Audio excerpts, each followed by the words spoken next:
How to add your device in Google Find My Device. Hello everyone, this is Max. Welcome back to another tutorial video. So let's dive right in without wasting any time.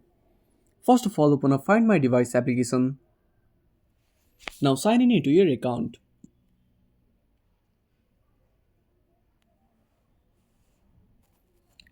Now at the top right corner, tap on your profile. Now click on Find My Device settings. Now enable the toggle for use Find My Device.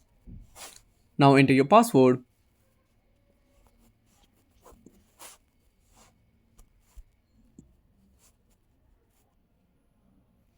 Now tap on location settings. Now enable location and go back.